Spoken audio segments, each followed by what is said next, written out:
박수로 환영하는 교회 처음 봤어요. 기분은 나쁘지 않네요. 네, 할렐루야. 아멘. 제가 엊그저께 굉장히 좀 슬픈 소식을 들었습니다. 여러분들도 다 같이 뉴스를 보시기 때문에 들었으리라고 봐요. 미국에서 라스베가스에서 총기 사건이 났는데 게임하는 오락장에서 났을 때는 그런가 했어요. 근데 교회에서 예배를 드리는데 또 총기 사건이 나서 많은 사람이 생명을 잃었잖아요. 그 소식을 듣고 참 마음이 괴롭지요. 왜냐하면 교회에서 예배를 드리는 가운데 총기 난동 사건을 통해서 예배드리던 우리 또 크리스찬 교우들이 생명을 잃었기 때문에 참 그 슬픈 마음을 금할 데가 없습니다. 네, 이제 제가 오늘 새벽에 아침에 여기 출발하려고 4시간 전에 출발을 했어요. 기쁜 소식을 들었습니다. 네, 저희 아들이 미국에서 지금 21살 대학교 2학년인데 신학생이에요.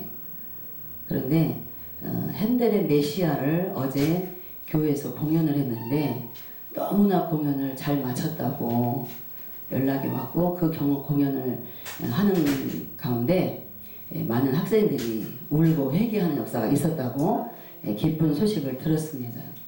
우리는 세상을 살다 보면 이렇게 참 슬프기도 하고 괴롭기도 하고 고통스럽기도 하고 또 복된 소식도 들리기도 하고 그런 복잡다단한 세상에 우리가 살고 있습니다.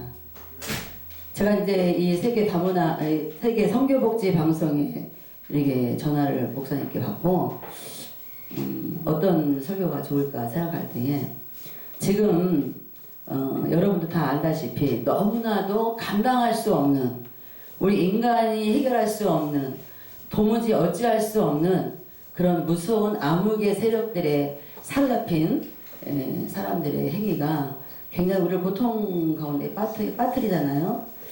이럴 때 우리가 하나님께 과연 어떻게 해야 될까라는 고민을 하면서 제가 오늘 주제를 회복이라고 그렇게 정했습니다. 사실 저는 여기를 오기 위해서는 아니고 제가 어디를 가든지 강의를 하든 설교를 하든 제 마음 깊은 속에 항상 모든 설교가 회복이라는 밑 주제를 깔고 있습니다. 오늘 예수님께서 내가 목숨을 버리는 것은 이렇게 말씀하셨는데 예수님이 우리를 위해서 목숨 버리신 것을 우리 크리스찬들이 모를 사람들이 아무도 없죠. 예수님이 목숨 버리신 것 때문에 우리 모두가 다 구원을 받았기 때문에 그래서 예수님께서 목숨을 버리셨는데 그분은 왜 목숨을 버렸을까 생각해 보니까 예수님이 목숨을 버린 것은 아무 이유 없이 그냥 버리는 것만이 우리에게 구원을 줄 수 있다고 생각해서 버린 것이 아니라 오늘 17절에 보니까 내가 목숨을 버리는 것은 그것을 내가 다시 얻기 위함이니. 할렐루야. 여러분 우리 크리스찬들이 오늘 예수님의 이 버리심, 할렐루야. 그러나 버리심으로 끝나는 것이 아니라 내가 버린 그것을 다시 얻기 위함이라는 것에 대해서 오늘 우리가 참 은혜를 받았으면 좋겠습니다. 아멘. 예수님의 목숨을 버리고 그 다음에 다시 얻은 것이 뭐예요? 새로운 영광의 목숨을 다시 얻으셨잖아요. 우리가 예수를 믿고 구원받고 모든 것을 버린다 하지만 우리가 사실은 아까워서 버리지 못할 때가 더 많이 있어요. 제가 아는 분들이 앉아 계시고 이렇게 찬양 선교 사역자로 일하시려면은 가정의 많은 것들도 마음에서 내려놓고 버려야 돼요. 이제 버리는 것이 다시 얻기 위함이라고 했으니까 차라리 감사하죠. 그죠? 여러분 주를 위해서 무엇을 버리셨습니까? 그것을 다시 얻기 위하여 버린다면 어때요? 그냥 막연하게 내가 주를 위해서 일하느라고 이걸 버려야 되나 저걸 버려야 되나 이렇게 할 때는 참 막연하지만 그것을 다시 얻기 위함이구나 생각하면 어때요? 버릴 좀 마음의 자신감이 생기잖아요. 우리가 왜 버려야 되느냐? 제가 제목을 회복이라고 했잖아요. 회복하기 위하여 버려야 됩니다. 하나님께서는 창세기 1장 26절에 우리에게 복을 주셨다고 했습니다. 아시르의 복, 시편 1편의 아시르의 복은 행복한, 축복한 이런 뜻이지만 예, 이 바라크의 복은 하나님께서 우리에게 하나님께 무릎을 꿇을 수 있는 복을 주신 것입니다. 우리가 하나님께 다시 회복한다는 것은 하나님께로 돌아간다는 거예요. 하나님께로 돌아가려면 우리는 어떻게 돌아가냐? 무릎을 먼저 꿇어야 됩니다. 내 모든 것이 그냥 곧 세워져 있으면서는 하나님께로 회복할 수가 없습니다. 돌아갈 수가 없다는 거예요. 아까도 말씀드린 것처럼 이렇게 복잡하다고 너무나 무서운 이 세상에 우리가 무슨 힘으로 능력으로 살겠습니까? 하나님께 돌아가지 않으면 견딜 수 없는 심령들이 저와 여러분에게 있기를 바랍니다. 하나님이 그들에게 복을 주시며 이르시되 생육하고 번성하여 충만하 땅에 충만하라. 땅을 정복하라. 바다의 물고기와 하늘의 새와 땅에 움직이는 모든 생물을 다스리라 하시느니라. 아멘. 하나님께서 우리에게 그런 5가지 복을 주셨어요. 그런데 지금은 이 땅에 우리 크리스찬들이 구원받은 역사가 복음이 땅을 정복한 게 아니라 악한 영의 세력들이 완전 땅을 정복하고 있습니다. 우리가 여기에서 아하, 땅을 정복당하고 있구나. 아이고, 악한 세력들이 너무 많네. 한탄하고 있을 일이 아니에요. 우리가 다시 그 땅을 정복해야 되는 것이 하나님께서 우리에게 복을 주신 이유입니다. 하나님께서 우리에게 그렇게 복을 주시고 또 사람을 지으실 때에 우리의 형상, 하나님의 형상을 따라 우리를 만드셨다고 하셨습니다. 하나님의 형상을 따라 우리를 만드셨는데 많은 사람들이 그래요. 아, 그러면 하나님은 우리를 하나님의 형상 따라 만들었으니까 우리가 하나님이 나처럼 생겼나? 나처럼 생겼나? 하나님이 우리처럼 못생겼으면 어떻게 되겠어요? 네. 하나님이 우리처럼 초라하게 생겼으면 어떻게 되겠어요? 하나님이 우리처럼 존귀함이 없이 생겼다면 얼마나 우리에게 소망이 없겠습니까? 저는 하나님은 절대로 이렇게 생겼다고 생각하지 않습니다. 물론 하나님은 영이시죠. 그런데 하나님께서 우리의 형상을 따라 사람을 짓자 할 때에 그냥 이 외모를 지은 것이 아니라 스가랴서 12장 1절에 보니까 이렇게 기록하고 있습니다. 여호와 곧 하늘을 펴시며 터를 세우시며 사람 안에 심령을 지으시니가 이르시되 할렐루야. 우리가 너무나도 감사한 것은 하나님께서 우리 안에 하나님의 심령을 지었다는 거예요. 사람을 흙으로 만들어 놓고 생기를 불어 넣을 때에 하나님의 영, 살아있는 영이 들어가서 우리 안에서 우리의 심령 안에 하나님이 지으신 심령 안에 생영이 되어 우리가 살게 되었습니다. 다 아시다시피 죄로 인하여 모든 것을 다 잃었는데 잃은 이때에 우리가 해야 될 것이 잃었던 것을 다시 찾아야죠. 아멘? 그것이 회복 아니겠어요? 그저 우리는 잃었던 땅, 잃었던 세상, 잃었던 건강 찾으려고 얼마나 애를 많이 씁니까? 얼마 전에 어떤 분이 이렇게 얘기하더라고요. 당신은 왜 그렇게 열심히 일합니까? 왜 그렇게 죽도록 고생하고 돈을 벌어요? 하니까 아유, 노후에 편하려고요. 잘 먹고 잘 살려고. 그런데 그 사람이 50이 넘으니까 죽도록 애써서 버는 돈을 병원에 갖다 주고 들어 누워있더라는 거예요.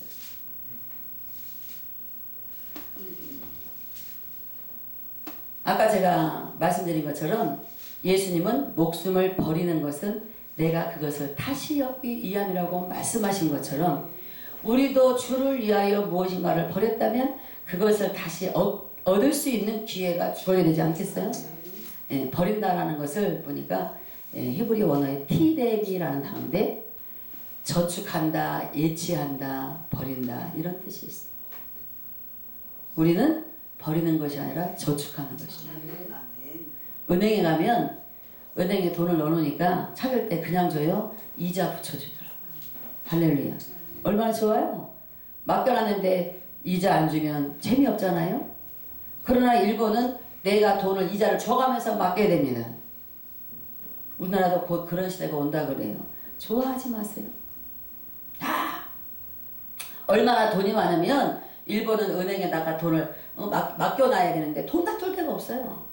그러니까 은행에 맡겨야 되는데 돈을 줘가면서 은행 보고 맡아달라고 할까. 두바이 거지가 두바이 거지가 하루에 8,900만 원을 번다는 이 슬픈 소식을 제가 오늘 들었어요. 여러분 8,900만 원에 입을 쩍 벌리는 분도 계시는데 8,900만 원 1년을 모아도 안 모아져요. 그런데 두바이 거지가 1년에 8,900만 원을 하루에 벌어들이고 있는 사진이 나왔어요. 돈이 막 그 거지 앞에 수북이 쌓여있어. 옷을 보니까 거지 같지 않아요? 사람이 돈을 쓸 데가 없으니까 막 갖다 집어 던지는 거예요. 종이짝 버리듯이. 제가 몇 년 전에 인도네시아 가니까 우리나라 돈 10,000원짜리 되니까 막 종이돈을 이만큼 거실러. 종이에요, 종이. 그게 우리 인생을 좌우할 수 있는 어떤 것이 되지 않습니다.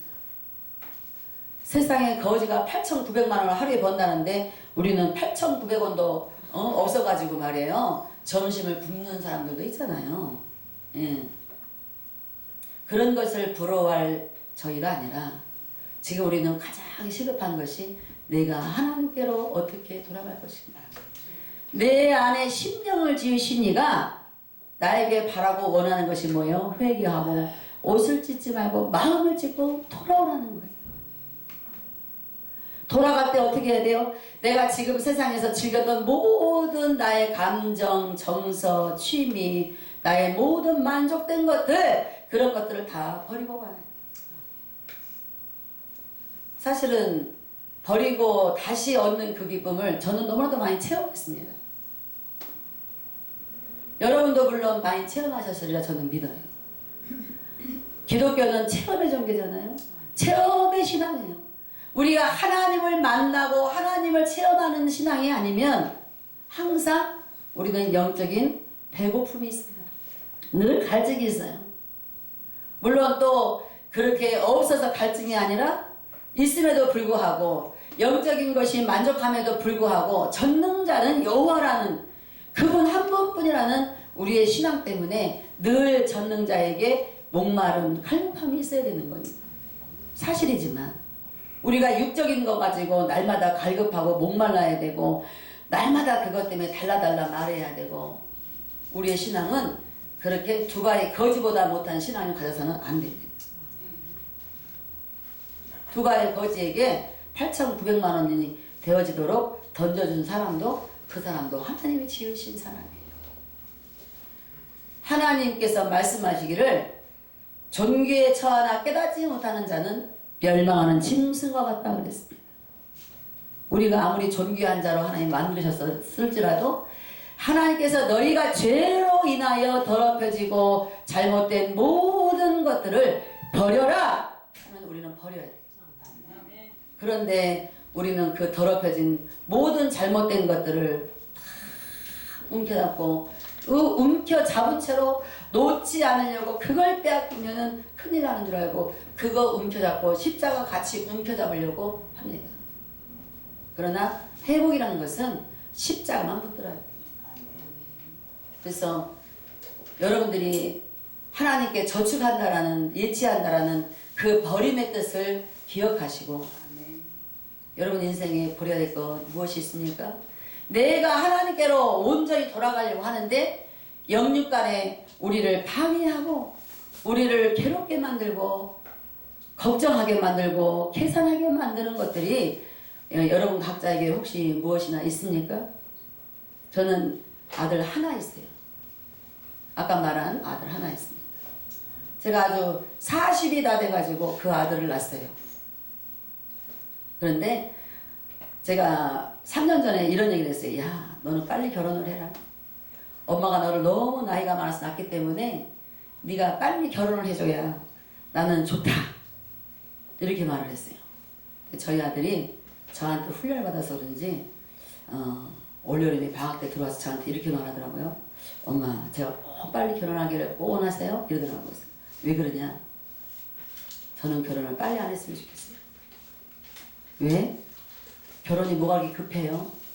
저는 50이 돼도 60이 돼도 결혼할 상황이 아니면 저는 결혼 안 해도 괜찮습니다. 그래서 제가 생각했어요. 야, 얘가 인물도 너무나 멀쩡하고 너무나 멋있게 잘생겼고 키도 모든 것이 너무나 멋있고 심성도 너무나 모든 것이 멋있는데 얘가 왜 이럴까? 근데 가만히 생각해보니까 여러분 결혼이 그렇게 좋았어요? 저는 우리 아들이 너무 일찌감치 인생을 달관한 것 같아서 마음이 아프게 됐지만 기뻤어요. 그래, 야, 나이가 50이 넘어도 너한테 정말 아름다운 짝이 없으면 하지 마라. 반드시 60이 돼도 아름다운 짝을 만난 사람은 나머지 20, 30년을 너무 행복하게 산다는 실제로 저희 신학교에, 제가 신학교를 하고 있습니다. 저희 신학교에 교수님 중에 한 분이 총장님이 계세요. 네, 대학 총장님이 저희 학교에 강의를 하고 오시는데 지금은 은퇴하셨죠. 이제 총장은 은퇴하시고 오시는데 그분 주변에 60에 의사 되신 친구분이 60에 결혼을 했는데 아이고 배가 아프도록 깨쏟아지게 산다는 거야. 여러분 20대에 결혼해서 치고받고 싸우고 일평생을 그렇게 살기로 하십니까? 60에 진정한 아름다운 짝을 맞아서 남들한테 질려서 번태날 그 나이에 그 연세에 이제 그분들은 막 깨가 쏟아지게 지금 20년째 살고 있다 80이 돼가지고 어떤 걸 원하십니까? 아름다운 걸 원하시지 않아요? 행복한 걸 원하시지 않아요? 왜냐하면 그분은 60평생을 자기를 결혼한 것을 버렸기 때문에 그런 것을 얻었을지도 몰라요. 그래서 제가 그래 내가 너의 그 결혼관을 내가 존중하고 알았다. 결혼 안 해도 괜찮다? 걱정하지 마. 그렇게 했는데요. 제가 얻은 것이 있어요. 우리 아들이 그 말을 제가 하고 나니까 그냥 영적으로 엄청나게 성숙한 모습을 보이면서 21살 먹었는데 강의도 하고요. 그 대학교에서는 이 파이프 오르간을 전공하지 않는데 파이프 오르간을 치게 됐어요. 근데 그 학교에 파이프 오르간 치는 아이가 아무도 없어가지고 그 파이프 오르간은 우리 아들 하나를 존재합니다. 파이프 오르간을 가르치는 교수님도 우리 아들 부전공인데 그 아들을 가르치겠어. 그 교수님이 한 분이 존재하고 있다는 사실이에요. 그 아이는 자기 모든 인생을 포기하고 다 포기했는지 모르겠어요. 아무튼 버린 듯 하더라고요. 그리고 하나님께서 피아노를 열심히 쳐라. 저는 피아니스트가 되지 않으면 피아노 치기 싫습니다. 하나님께서 나 피아니스트 만들지 않는다면서요? 저를 목사 만든다면서요? 제가 피아노 치면 뭐 하겠어요? 야, 그래도 쳐라. 기도만 한 하나님 치라고 하니까 쳐라. 피아노를 쳤는데요. 그것으로 인하여 자기가 좋아하는 파이프 오르간을 치게 되고 얻은 거지요. 그리고 작곡을 하게 됐어요. 저한테 문자 왔어요. 엄마 너무나도 감사합니다. 웬일이야? 내일이면 못할지도 몰라요. 몰랐어요. 뭐야? 엄마가 제가 그렇게 엄마 형편 어려울 때에 저한테 6학년 때 피아노 레슨을 해준 게 너무나도 감사합니다. 그때 피아노 배운 것 때문에 제가 지금 작곡을 하는데 너무너무 좋다고. 왜 그래? 내일 죽어? 아니요. 그런데 왜 오늘 아니면 말 못한다 그래? 내일 인생이 어떻게 될지 어떻게 알아요? 가끔 저를 까무러치게 만드는 거예요. 네. 제가 신앙생활 하면서 누구한테 이렇게 지적을 당해본 적이 거의 없습니다. 잘했다라는 거죠. 예. 그런데 뒤통수를 우리 어린 아들을 제가 교육시키고 아들한테 가서 여러분 우리는 버리기를 잘해야 됩니다. 아멘. 버리기를 잘해야 돼요. 소크라테스가 말했습니다. 네 자신을 알아라. 소크라테스는 철학자예요. 여러분 자신을 다 아십니까? 하나님이 여러분 마음속에 지어 놓으신 그 심령 안에 과연 무엇들이 들어있는지 여러분 다 잘 아십니까? 우리는 나를 살피지 않아요. 내 심령 안에 무엇인지 살피지 않아요. 내 심령에 그 무엇이 내가 하나님과의 관계를 회복하게 만드는 데에 방해하고 태클을 거는지 관심이 없어요. 여러분 지금 이 세상에 우리가 관심 가질 것은 누가 더 부자냐 관심 가질 필요 없어요. 정말 우리가 관심 가져야 될 것은 누가 출세했냐 어느 집 아들이 성공했냐 그런 거 관심 가질 시간 없습니다. 우리가 무엇에 관심 가져야 돼요? 내가 하나님께로 돌아갈 준비가 됐는가. 내가 하나님께로 돌아가려고 하는데 하나님께서 태초에 나를 만드신 그 모습으로 회복되기를 원하는데 과연 나를 방해하고 가지 못하게 끌어당기는 것이 무엇인가? 그것을 살피는 것이 자기 자신을 잘 아는 것입니다. 소크라테스가 네 자신을 알아라 그랬더니 제자들이 어느 날 그랬어요. 철학자들은 항상 고민하죠. 고뇌에 차 있잖아요. 나는 내 자신을 알아야 돼. 나는 내 자신을 알아야 돼. 나는 내 자신을 알아야 돼. 제자들이 어느 날 지나가다 물었어요. 선생님은 우리에게 자신을 알아라 그렇게 가르치셨는데 선생님은 자신을 다 아십니까? 소크라테스가 뭐라고 말했겠어요? 철학은 답이 없습니다. 신학 외에는 답이 없는 거예요. 이 세상의 모든 학문의 답은 하나님께 있습니다. 네. 철학에 무슨 답이 있어요? 그래서 이 소크라테스가 하는 말이 야 이놈아 내가 그것을 알았으면 내가 왜 이렇게 고민하고 다니겠냐. 여러분 인생 철학하지 마세요. 신앙하세요. 아멘. 그랬더니 예수님이 나타나셔가지고 뭐라 그랬어요? 네 자신을 알았으면 너는 버려라. 너 자신을 버려라. 네 자신을 부인하라. 그리고 나를 쫓아오라.